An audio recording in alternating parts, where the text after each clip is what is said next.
स्वागत है आप सभी लोगों का हमारे चैनल ज़िंदगी रोशन में।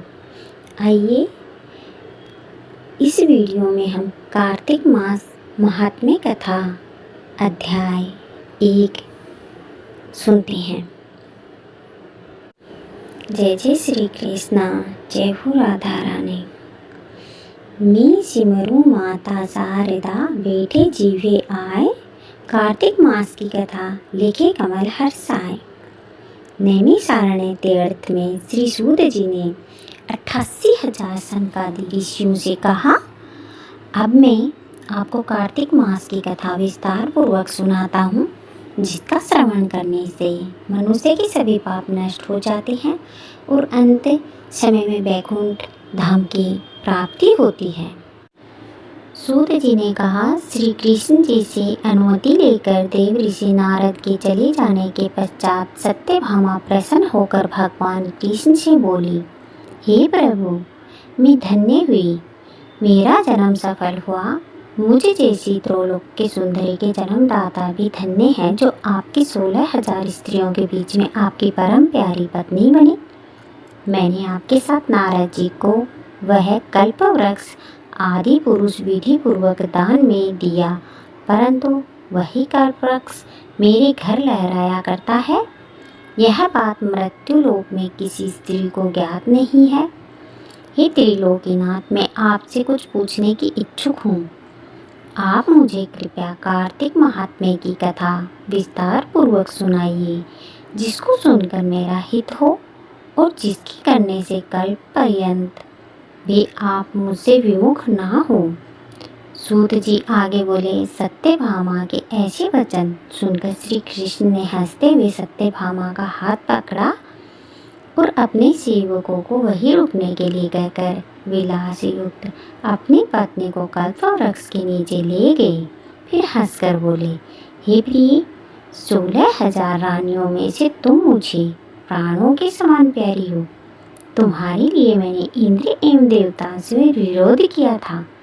हे कांते, जो बात तुमने मुझसे पूछी है उसे सुनो। एक दिन मैंने तुम्हारी इच्छा पूर्ति के लिए गरुड़ पर सवार होकर इंद्रलोक जाकर कल्प वृक्ष मांगा। इंद्र द्वारा मना किए जाने पर इंद्र एवं गरुड़ में घोर संग्राम हुआ और गौलोक में भी गरुड़ जी गौओं से युद्ध किया। गरुड़ की चोंच की चोट से उनके कान एवं पूंछ कटकर गिरने लगे, जिससे 3 वस्तुएं उत्पन्न हुई।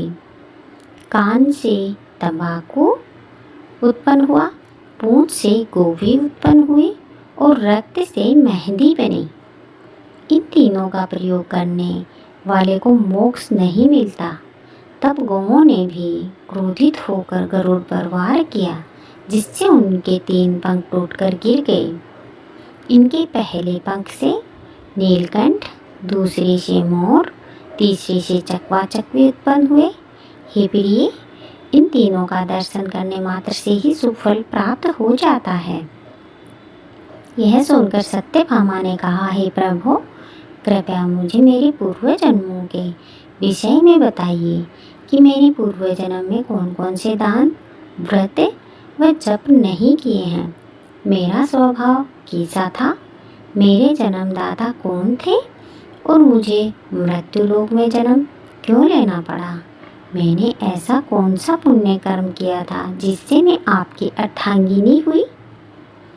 श्री कृष्ण ने कहा, हे प्रिय, अब मैं तुम्हारे द्वारा पूर्व जन्म में किए गए पुण्य कर्मों को विस्तार पूर्वक कहता हूँ, उसे सुनो।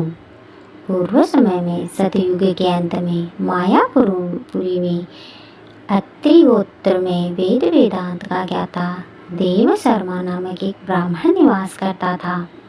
वह प्रतिदिन अतिथियों की सेवा, हवन और सूर्य भगवान का पूजन किया करता था। वह सूर्य के समान तेजस्वी था। वृद्धावस्था में उसे गुणवती नामक कन्या की प्राप्ति हुई। उस पुत्रहीन ब्राह्मण ने अपनी कन्या का विवाह अपने ही चंद्र नामक शिष्य के साथ कर दिया। वह चंद्र को अपने पुत्र के समान मानता था और चंद्र भी उसे अपने पिता की भांति सम्मान देता था। एक दिन भी दोनों कुसुम समीधा लेने के लिए जंगल में गए। जब ये दोनों हिमालय की तलहटी में भ्रमण कर रहे थे तब उन्हें एक राक्षस आता हुआ दिखाई दिया। उस राक्षस को देखकर भय के कारण उनके अंग शिथिल हो गए और वे वहाँ से भागने में भी असमर्थ हो गए। तब उस काल के समान राक्षस ने उन दोनों को मार डाला। चूँकि वे धर्मात्मा थे इसलिए मेरे पार्षद उन्हें मेरे वैकुंठ धाम में मेरे पास ले आए। उन दोनों द्वारा आजीवन सूर्य भगवान की पूजा किए जाने के कारण मैं दोनों पर अति प्रसन्न हुआ। गणेश जी, शिव जी, सूर्य व देवी, इन सब की पूजा करने वाले मनुष्य को स्वर्ग की प्राप्ति होती है। मैं एक होता हुआ भी काल और कर्मों के भेद से 5 प्रकार का होता हूँ। जैसे एक देवदत्त, पिता, भ्राता आदि नामों से पुकारा जाता है।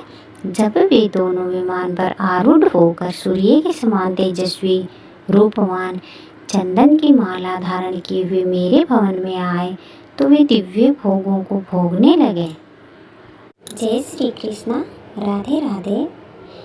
इसका दूसरा भाग हम अगले वीडियो में सुनते हैं।